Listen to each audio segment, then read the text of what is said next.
Bueno, buenos días. Mi nombre es Ana María Grande, residente de primer año de ginecología obstetricia. Me acompaña el doctor Cristian Vargas, cirujano general, como mi asesor para el tema de apendicitis en el embarazo.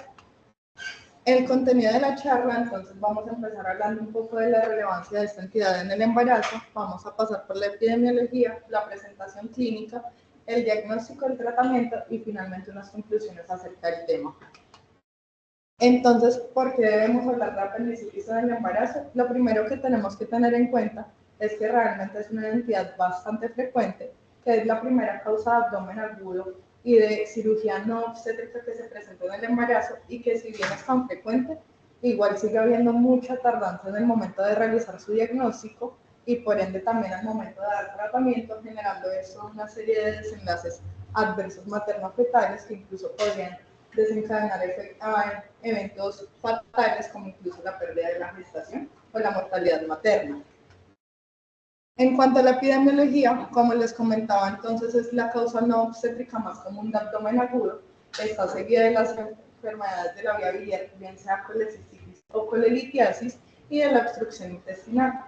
Tiene una incidencia de 1 en 1000 a 1500 embarazos, lo que correspondería a un total de 6.3 pacientes por cada 1000 pacientes embarazadas al año, y que si bien se puede presentar en cualquier momento de la gestación, lo que se ha documentado es que se presenta con mayor frecuencia, correspondiendo hasta el 40% durante el segundo trimestre de la gestación. Corresponde entonces al 25% de las cirugías no obstétricas que se presentan en el embarazo, y esto significa que es del 0.5 al 2% de todas las cirugías que se practican en mujeres embarazadas. Si bien se ha documentado que el embarazo per se no es un factor de riesgo para generar apendicitis, lo que sí se ha documentado es que el embarazo resulta, no por su propia fisiopatología, sino por toda la tardanza en el diagnóstico, en un desencadenante para padecer apendicitis complicada. Es por eso que entonces hasta el 43% de las maternas que presentan apendicitis van a cursar con riesgo de perforación.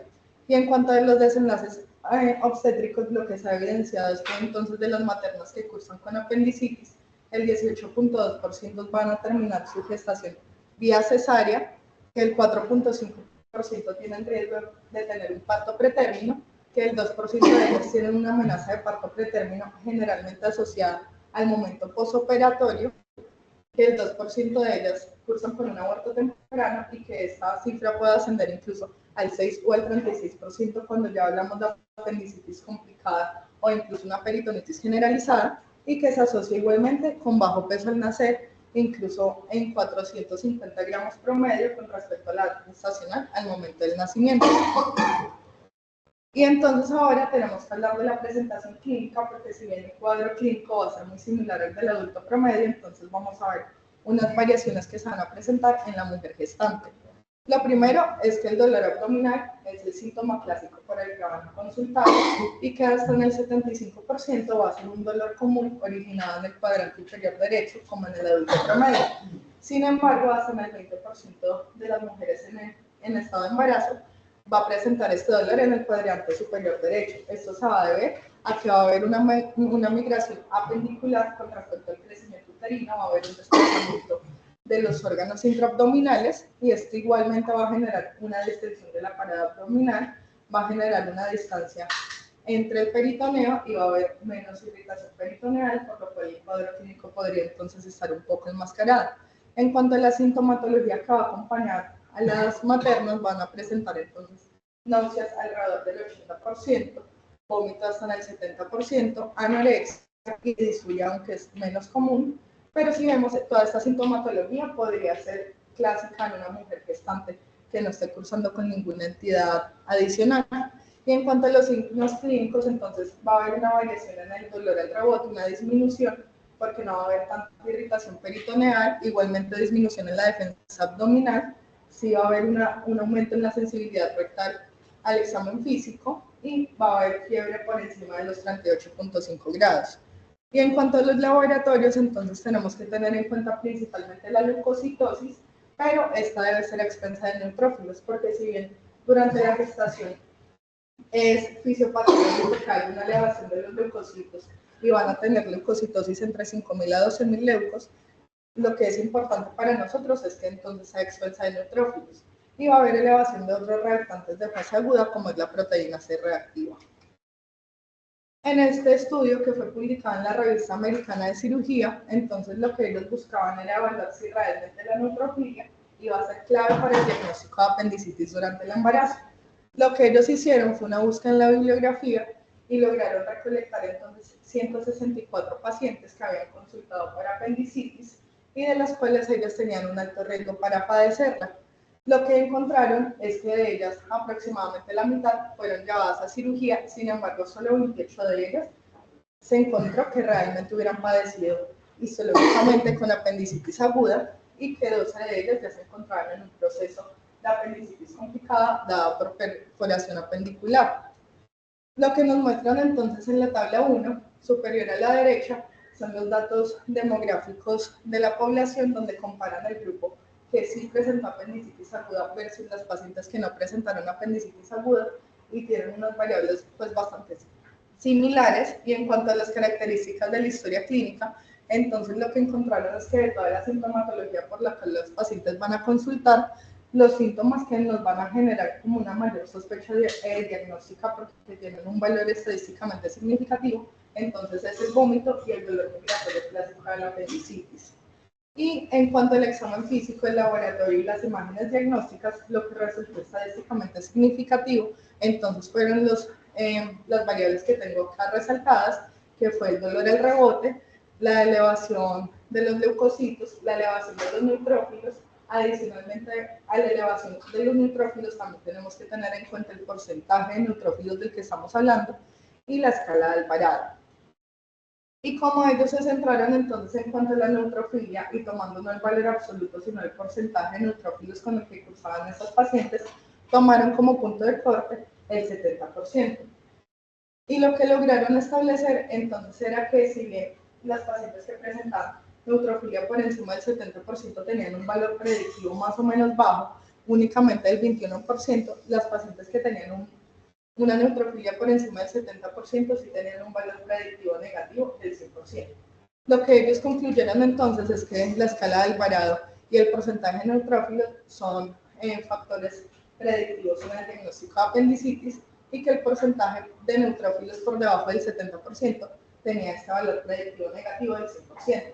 Esto, en otras palabras, lo que nos quiere decir es que si una paciente tiene neutrofilia, yo no puedo asegurar que el diagnóstico con el que esté cursando sea apendicitis. Lo que sí puedo asegurar es que muy seguramente todas las pacientes que tengan un cuadro de apendicitis van a tener neutrofilia. Por otra parte, entonces, en cuanto a los scores de predicción tenemos dos: la escala de Alvarado y la escala de respuesta inflamatoria en apendicitis, que si bien son bastante similares en la aplicación clínica, tienen, digamos, dos variables importantes. La primera es el punto de corte de la temperatura que toman pues como fiebre y que la escala de Alvarado entonces toma solo la leucocitosis, mientras que la escala de respuesta inflamatoria va a tomar la neutrofilia. Lo que nos dice este estudio, entonces ellos buscaban, digamos, el valor predictivo de estos scores para saber qué pacientes realmente tenían un riesgo que fuera tan significativo que el yo llevar la imagen fuera para confirmar el diagnóstico y que no estuviéramos realizando en las maternas tampoco imágenes innecesarias. Lo que ellos hicieron entonces es que estos scores van a tener, digamos, unos puntos de corte menor a 5, se va a tratar de un bajo riesgo, es decir, que no necesito realizarle a mi paciente una imagen para confirmar el diagnóstico de apendicitis porque va a ser probablemente negativo. Sin embargo, el punto de corte inferior que toman como mayor o igual a 5 puntos, sí nos quiere decir que cuando realicemos una imagen, muy seguramente la paciente se va a estar cursando con un proceso inflamatorio del apéndice. Y si bien tienen sensibilidad y especificidad pues bastante similares, la escala de Alvarado en las pacientes tiene un poquito de mejor rendimiento, pero tenemos que tener en cuenta que pues, la leucocitosis que toman sin tener en cuenta los neutrófilos podría corresponder, digamos, a un factor confusor, ya que las maternas van a cursar con leucocitosis per se. Y entonces, cuando ya hemos, digamos, hecho todo este recuento, ya estamos frente al caso probable de una apendicitis, lo siguiente que nos debemos preguntar es entonces, ¿cuándo debo yo sospechar que la materna está cursando con una apendicitis complicada? Y este estudio, que fue publicado en una revista de cirugía, donde ellos lo que buscaban era desarrollar un homograma que nos permitiera predecir cuándo esta materna podría cruzar con una apendicitis complicada. Ellos hicieron un estudio retrospectivo comprendido entre 2016 y 2022 en un hospital de China y lograron recolectar únicamente 91 pacientes. Ellos definían entonces apendicitis complicada como todas aquellas pacientes que presentaron perforación apendicular, un proceso gangrenoso o que ya cruzaron con peritonitis generalizada. Lo que ellos hicieron entonces fue coger 3 variables, que era la edad gestacional tomada en tiempo como trimestres, el porcentaje de neutrófilos tomando en cuenta el punto de corte de 85.3% y la PCR como 34.8%. Acá quiero hacer la salvedad que ellos usaban para la unidad de medida de la PCR miligramos litro. Institucionalmente, y pues en nuestro medio usamos generalmente la unidad de medida de miligramos decilitro, es decir, que esta unidad se modificaría y el punto de corte entonces sería 3.4. Lo que ellos hacían entonces era que tomaban de referencia, digamos, el valor general, que en el caso de los trimestres era el primer trimestre, demostrando así que estar en el tercer trimestre tenía un riesgo de 16.8 veces mayor de presentar apendicitis aguda. Para el caso de los neutrófilos, tener un porcentaje por encima del 83% tenía un riesgo de 18 veces superior a no tener este punto de corte, y para el caso de la PCR hasta 6.2 veces. Posteriormente, lo que ellos hicieron fue tomar estas variables y determinar entonces un sistema de puntuación, poniendo entonces el punto de referencia 0 puntos y al resto de variables le asignaban un puntaje. Una vez asignado este puntaje, lo que ellos hicieron fue una serie de estudios epidemiológicos donde lograban encontrar entonces cuál era el punto de corte en todo este sistema de puntuación para determinar que a partir de ese puntaje fuera evidentemente predictivo que presentaran entonces apendicitis complicada. Y lo que encontraron es que el puntaje que tenía una mayor área bajo la curva, entonces era la puntuación de 12 puntos. Ellos encontraron que ese puntaje tenía entonces una sensibilidad del 100% y una especificidad hasta del 60%. Y lo que concluyeron es que evidentemente hay un incremento asociado en la incidencia de apendicitis con respecto a la edad gestacional, que es directamente proporcional, que aunque la leucocitosis y la neutrofilia son cambios fisiológicos del embarazo, cuando tenemos pues índices muy elevados sí va a corresponder a un proceso inflamatorio, y que aunque es un mamograma que fue aplicable a la población que ellos estudiaron, aún hace falta validación externa porque la población que lograron estudiar, como les mostré al inicio, fue bastante pequeña. Una vez ya tenemos toda esta sospecha diagnóstica, entonces ahora la pregunta que nos deberíamos hacer es cuál imagen deberíamos usar para realmente diagnosticar a las pacientes. Y entre las opciones que tenemos actualmente, entonces tenemos la ecografía, la resonancia magnética y la tomografía computarizada. En cuanto a la ecografía, entonces acá tenemos la muestra de una ecografía de un embarazo del segundo trimestre, donde vemos un proceso de apendicitis aguda. Se ve generalmente el engrosamiento de las paredes del apéndice, la dilatación del mismo, y podríamos incluso ver otros cambios, pues ya sea como una apendicitis. Igualmente en la resonancia podríamos ver estos mismos cambios y podríamos ver otros como derrame de líquido periapendicular, el apendiculito o incluso algo de colecciones, al igual que en la tomografía. Entonces, ¿qué nos dice la literatura acerca del ultrasonido? Lo que nos dice este estudio, una revisión sistemática, que lo que buscaba evaluar era la capacidad diagnóstica y el rendimiento del ultrasonido al momento de hacer el diagnóstico de apendicitis en el embarazo, logró realizar el metaanálisis donde se incluían aproximadamente 230 pacientes que habían sido estudiadas en 4 estudios muy grandes entre el 2011 y el 2023. Ellos lo que concluyeron es que en cuanto a la sensibilidad, si bien los resultados eran bastante homogéneos, la sensibilidad correspondía apenas a un 56% al momento de ser valorada con ecografía, y que la especificidad presentaba unos resultados más heterogéneos, pero sí corresponde a una especificidad del 88%. A la conclusión que llegaron es que la ecografía como método imagenológico no invasivo y que no tiene ningún tipo de repercusión a nivel fetal, tiene un rendimiento moderado para el diagnóstico de apendicitis en el embarazo, y que presenta variabilidad en su rendimiento con respecto al trimestre en el que ésta se realice, siendo mucho mejor en primero y segundo trimestre, y en tercer trimestre presenta muy bajo rendimiento. Entonces, ¿qué nos dice el Colegio Americano de Ginecología y Obstetricia con respecto a las imágenes que tenemos para usar? Lo primero es que ellos sugieren que el ultrasonido y la resonancia magnética deberían ser las imágenes de elección que usemos en pacientes embarazadas. Sin embargo, aunque no se haya demostrado que, digamos, tengan una repercusión a nivel fetal ni del embarazo, deberíamos usarlas con moderación y no hacer estudios seriados, porque esto ya empezaría a incurrir en un riesgo para el embarazo. En cuanto al ultrasonido, entonces corresponden los valores de sensibilidad del 56% y de especificidad del 88%, mientras que la resonancia magnética tendría un rendimiento superior con una sensibilidad del 97% y especificidad del 99%. Sin embargo, la resonancia, aunque tiene mejor rendimiento, vamos a tener muchas limitaciones de otra índole, como es la disponibilidad en las instituciones, la disponibilidad de un radiólogo al momento de la lectura y la disponibilidad de un servicio de urgencias. En cuanto a la tomografía computarizada, entonces lo que tenemos es que sus valores de rendimiento diagnóstico son bastante similares a la resonancia, que tiene una sensibilidad del 94% y una especificidad del 95%, y que definitivamente no presenta un riesgo mayor para los fetos cuando estamos hablando de dosis de radiación menor a 50 miligrados. Y lo que nos dicen entonces es que las imágenes diagnósticas suelen tener, pues, la tomografía abdominal, una dosis de 1.13 a 35 miligrados únicamente, por ende no supondría un riesgo mayor de afectación neurológica ni organogénesis en el desarrollo fetal, si bien este periodo que correspondería, digamos, al mayor riesgo sería en el primer trimestre, más o menos entre la semana 8 y hasta la semana 14, y que después en el segundo trimestre igualmente es más tolerable la dosis de radiación, que igualmente al solo realizar una imagen no llegaríamos a superarlo.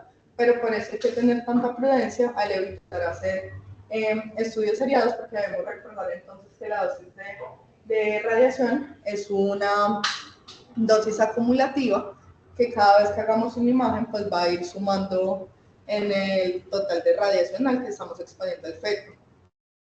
Y lo que nos dicen las guías, entonces, la Sociedad Mundial de Cirugía de Emergencias, es que si bien sí se sugiere el ultrasonido transabdominal como método imagenológico inicial en las gestantes con sospecha de apendicitis, si este resulta negativo por su bajo rendimiento y baja sensibilidad, deberíamos igualmente hacer una segunda imagen. En este caso ellos sugieren la resonancia para descartar el proceso inflamatorio. Y entonces, con todo esto que les he dicho de la literatura, realmente, ¿cuál deberíamos elegir para hacer el diagnóstico? Lo primero es que definitivamente la ecografía no es una opción diagnóstica en nuestro medio, porque si bien tiene un bajo rendimiento y hay, pues, digamos, alta accesibilidad, lo que no hay es, digamos, experticia profesional al momento de hacer lectura de diagnóstico de apendicitis aguda en el embarazo mediante ecografía, que la resonancia magnética es bastante útil y segura en cualquier momento de la gestación.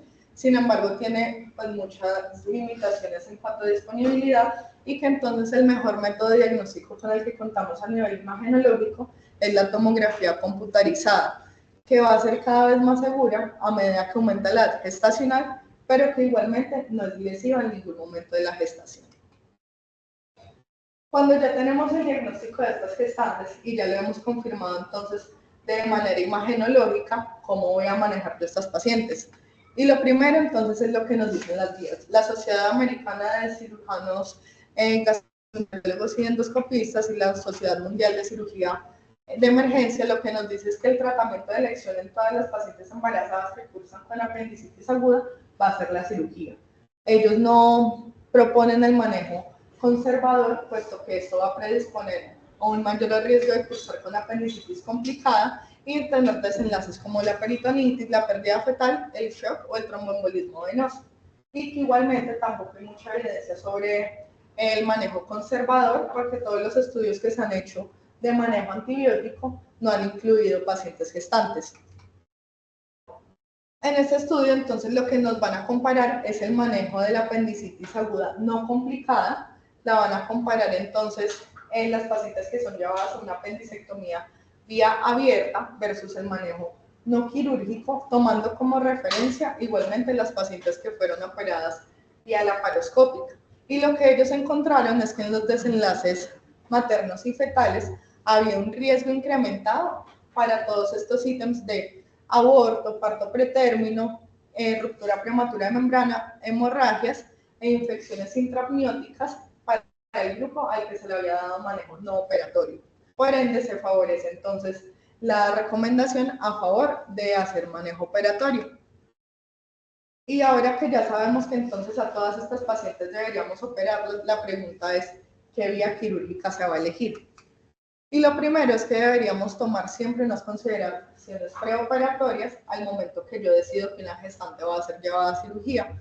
Lo primero que tenemos que tener en cuenta es un equipo multidisciplinario que debe involucrar al equipo obstétrico, a los cirujanos, al anestesiólogo y también al equipo neonatal, que debemos determinar entonces la edad gestacional a la que yo voy a llevar a esta gestante a cirugía, un embarazo previable o viable, poniendo como punto de corte las 24 semanas, que si el embarazo es menor a 24 semanas, yo debo tomar una fetocardia, bien sea con ultrasonido antes y después de la cirugía, y que si el embarazo es mayor a 24 semanas, entonces lo que yo debo considerar es si realizo o no monitoreo fetal intraoperatorio. Lo que ellos nos dicen es que si la paciente está sedada y bajo anestesia local, se podría ofrecer monitoreo intermitente o continuo durante la cirugía. Sin embargo, como ya vamos a ver más adelante que la mayoría de estas pacientes van a requerir anestesia general, entonces vamos a considerar es hacer una prueba de no estrés antes y después de la cirugía. Y entre otros de los ítems que vamos a tener en cuenta, entonces tenemos la anestesia. Y si bien no hay, digamos, evidencia que la anestesia que se brinda, pues en ningún momento de la gestación genere algún tipo de alteración en el desarrollo fetal o neonatal, sí vamos a preferir la anestesia regional. Sin embargo, vamos a ver que en muchos casos esto es difícil y lo único que nos hablan es que la anestesia general no tiene desenlaces fatales neonatales, pero sí podría generar unas variaciones al momento de la medición del habla. Pero esto va a generar un cambio porque, pues idealmente, el momento en que la paciente es llevada a cirugía no va a ser el mismo momento de finalización de la gestación. Y en cuanto a la posición de la paciente, posterior a las 16 semanas debemos garantizar que la paciente se encuentre en una posición de cúbito lateral izquierdo para garantizar la descompresión de la vena cava inferior y de la precarga. Y en cuanto a las, digamos, consideraciones que también nos piden a tener en cuenta, entonces es la administración de inhibidores de la bomba de protones como antiácidos, mantener la saturación de oxígeno por encima del 95% y la tensión arterial media por encima de 65 milímetros de mercurio.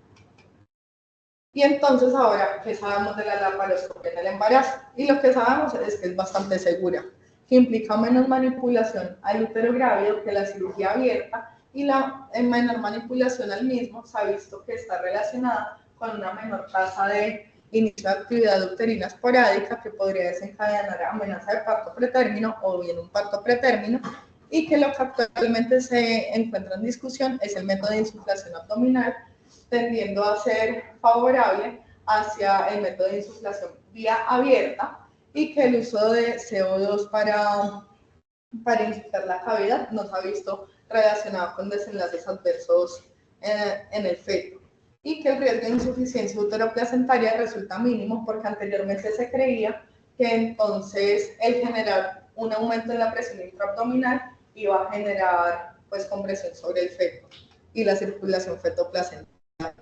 Lo que tenemos entonces es que cuando la paciente se encuentra en el primer trimestre del embarazo y va a ser llevada a una laparoscopia, el método quirúrgico va a ser exactamente igual que en un paciente que no se encuentra en estado de embarazo. Sin embargo, para el segundo y tercer trimestre debemos tener como consideración el nivel supraumbilical del útero y la incisión para el puerto de la cámara se debe hacer mínimo 6 centímetros por encima del fondo uterino y los puertos de trabajo me deben permitir visualizar el apéndice dependiendo de dónde esté la localización de acuerdo al tamaño que ha adquirido el útero. Y lo otro que nos dicen entonces al momento de realizar la laparoscopia es que si bien la entrada entonces debe ser de forma abierta, debemos garantizar que los trockers también sean introducidos de forma, pues bajo visión directa, que no se debe superar una presión intraabdominal por encima de los 12 milímetros de mercurio para garantizar que no haya interrupción del flujo fetoplacentario, y que la paciente, además de estar en posición de cúbito lateral izquierdo, deberíamos ayudarla con algo detrás del emburo. Y este estudio, que entonces lo que buscaba era evaluar los desenlaces quirúrgicos y obstétricos comparando la apendicectomía vía laparoscópica con la apendicectomía vía abierta, lo que logró fue hacer una revisión sistemática de 493 artículos. Sin embargo, al hacer el proceso de selección, solo 20 de ellos fueron llevados para hacer metaanálisis, y lo que entonces ellos encontraron es que de los estudios que fueron realmente evaluados, no todos evaluaban los mismos desenlaces. Por eso en la presentación de resultados no tenemos los 20 artículos estudiados en cada uno de los ítems, y vemos que, digamos, en el caso de la estancia hospitalaria, el intervalo de confianza pues no resultaba significativo para garantizar que una u otra tuviera menor estancia hospitalaria. Lo mismo que pasaba en el tiempo de técnica quirúrgica, la variación se evidenció que eran menos de 10 minutos, por ende no era significativo. Que en cuanto a la tasa de abscesos intraabdominales tampoco había significancia estadística, e igualmente tampoco la hubo para la infección del sitio operatorio. Y que el bajo peso al nacer, pues sí había, digamos, algunos resultados en que este se veía comprometido, tampoco resultó estadísticamente significativo. En cuanto a la tasa de partos pretérminos, se tenía que la consideración que ellos creían que sí iba a haber, digamos, un tipo de correlación al momento del hallazgo, pero no resultó estadísticamente significativo.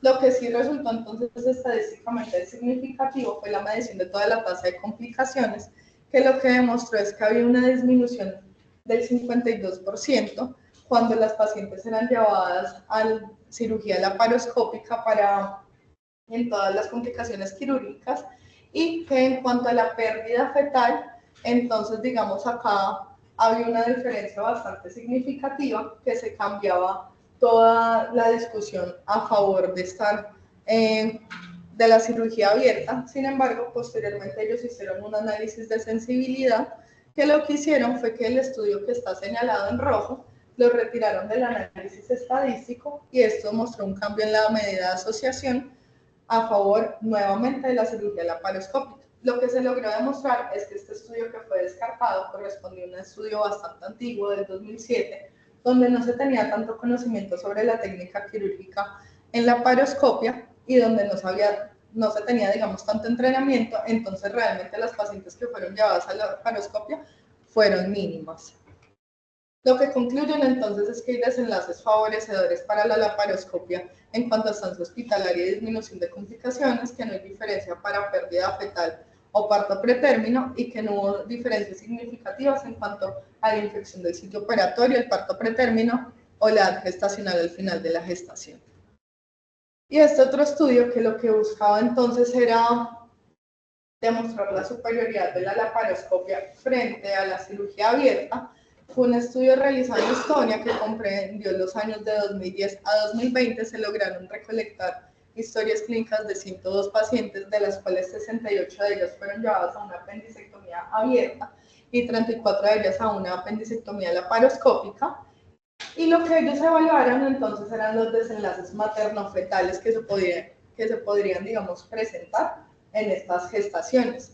De todos estos desenlaces que ellos midieron, como el parto pretérmino, el bajo peso al nacer, el compromiso de la clara al momento del nacimiento, el único que tuvo algún tipo de relación estadísticamente significativa eran los trastornos hipertensivos, que demostraban, digamos, una menor tendencia en el grupo que fue llevado a cirugía laparoscópica. Sin embargo, al momento de la conclusión, lo que ellos bien mencionan es que los desenlaces obstétricos son comparables en ambos grupos, y que si bien la diferencia en trastornos hipertensivos existe, esta no se podría adjudicar a que hubieran presentado, digamos, una menor tasa de trastornos hipertensivos debido a que hubieran sido llevados a laparoscopia y no a cirugía abierta. Y lo que nos dicen entonces las guías con respecto al manejo quirúrgico. La Sociedad Europea de Cirugía, entonces, lo que nos dice es que sugiere el manejo conservador en pacientes embarazadas, que no sugiere el manejo conservador en pacientes embarazadas con apendicitis complicada, que el manejo quirúrgico se debe realizar en pacientes que tengan apendicitis complicada o no complicada, que hasta las 20 semanas se debería ofrecer entonces la cirugía laparoscópica, que posteriormente a las 20 semanas, pues que también corresponde a un nivel supraumbilical del útero, se podría considerar realizar cirugía abierta, pero idealmente deberíamos seguir adheridos a realizar cirugía laparoscópica. Y entonces las demás guías también, digamos, están a favor de decir que prefieren la cirugía laparoscópica, que debería ser definitivamente el tratamiento que ofrezcamos a estas pacientes, y que en caso de ser llevadas a cirugía laparoscópica deberíamos adherirnos a la entrada abierta para la insuflación abdominal con el fin de prevenir pues, efectos adversos mediante la entrada con aguja de Behres.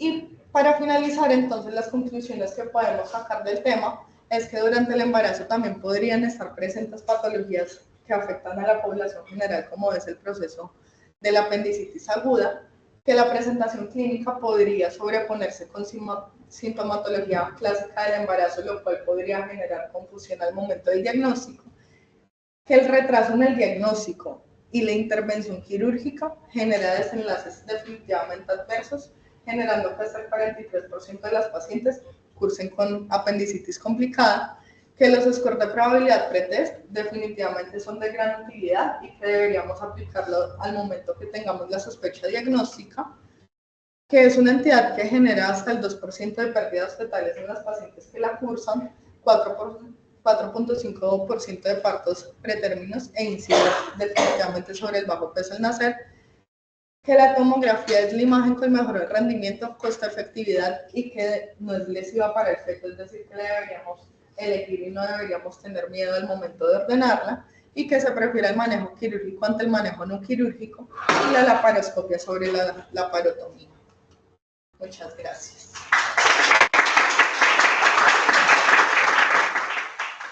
Gracias, doctora Ana, por tu presentación y el desarrollo del tema. Quiero dar la oportunidad al doctor Cristian, que nos está acompañando el día de hoy, para comentarios adicionales y hablarnos de la experiencia. Pues nosotros ya habíamos disfrutado de esta charla un par de semanas en nuestro evento, una charla muy completa.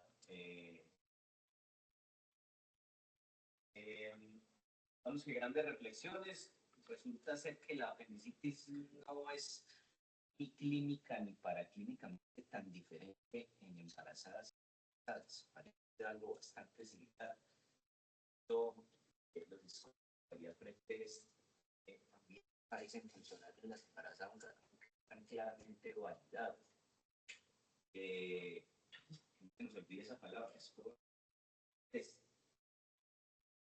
en medicina nos enseñaron que el diagnóstico de la apendicitis era clínico. Cada vez estamos más en contra de esa premisa porque estamos en pregrado, se tocaba la barriga, el paciente brincaba y eso significaba operación quirúrgica y terminó de blanquillos y apendicitis. Diagnóstico. Entonces, la idea es afinar más el diagnóstico, dar estas escalas. Estas escalas nos ponen al paciente en tres grupos: bajo riesgo, riesgo intermedio, o el alto riesgo explorados quirúrgicamente, y en riesgo intermedio a una imagen diagnóstica. Sabe que la COJA se recomendación de la es, digamos, en nuestro medio no manejamos la realidad que ellos manejan. Los radiólogos nuestros no están acostumbrados a hacer diagnósticos de apendicitis aguda por ecografía no embarazadas. Entonces, probablemente la especificidad que reportan vemos en las diapositivas sea aún menor en nuestro medio. ¿Sí? Y la resonancia tiene el gran problema, no está disponible en muchas instituciones, aunque no es el caso de nuestro hospital, pero lo que definitivamente no va a estar disponible es la lectura oportuna. La resonancia se nos está demorando 48 horas en ser leída. Entonces, desafortunadamente, esa es nuestra realidad y ya vemos que, si bien no queremos dar el mensaje como que la tomografía, un vasito de agua, y hay que usarla.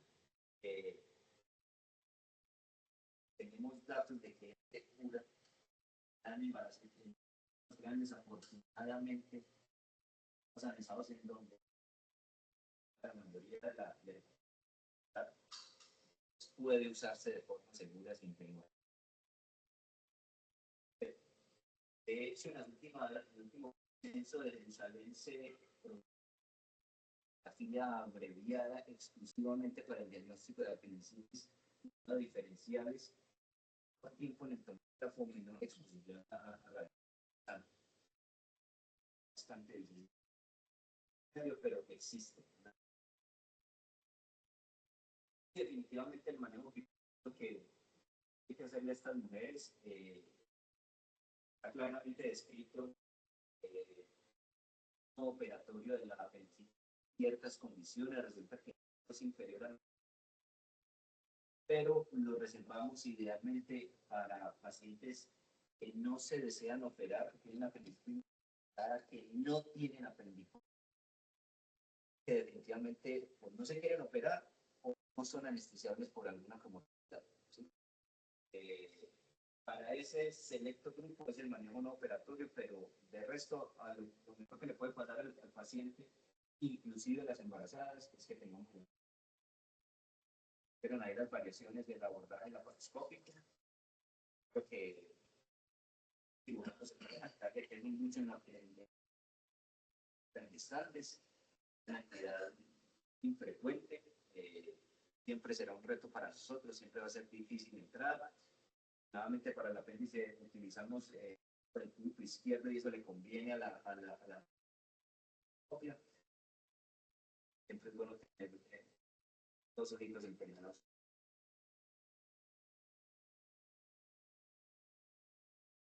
Gracias, doctor Cristian, por los comentarios y aportes. ¿Alguna pregunta o comentario del grupo aquí presente, residentes, internos, los profes? Como que quedó muy claro el tema, doctora Ana. Y en la parte virtual tampoco hay preguntas. Bueno, sí, la doctora.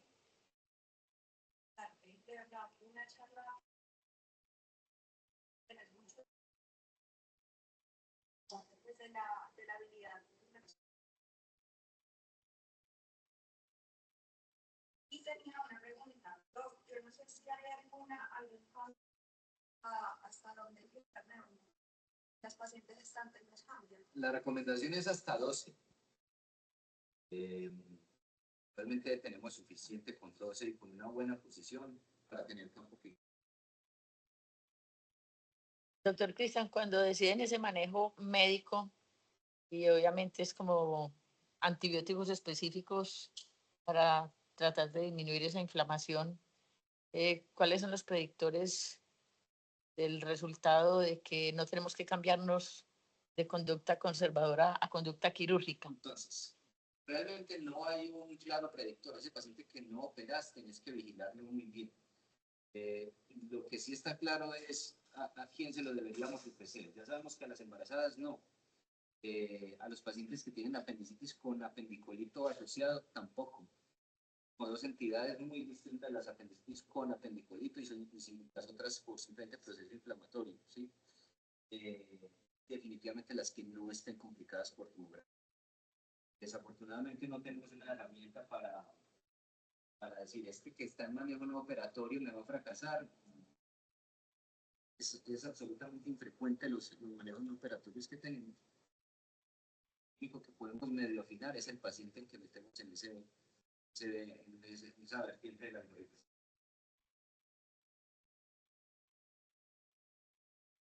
¿Quieren a preguntar algo? Sí, pero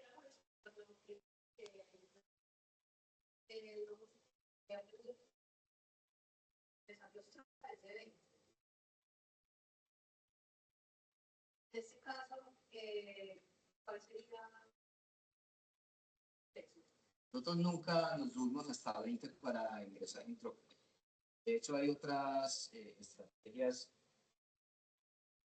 para lograr ingresarlo de una forma un poco más segura.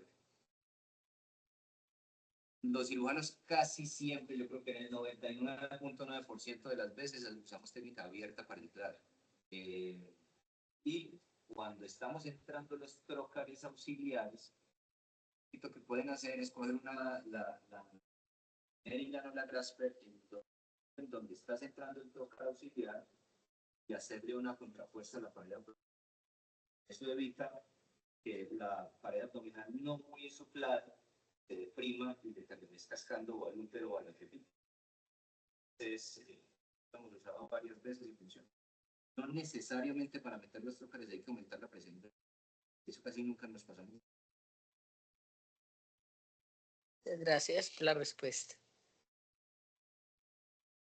Bueno, doctora Ana, todos tenemos claro de que expones muy bien, tienes una facilidad en tu expresión y bueno, no es fácil empezar con las conferencias en público con todo el grupo, de manera que te felicitamos por estos primeros pinitos.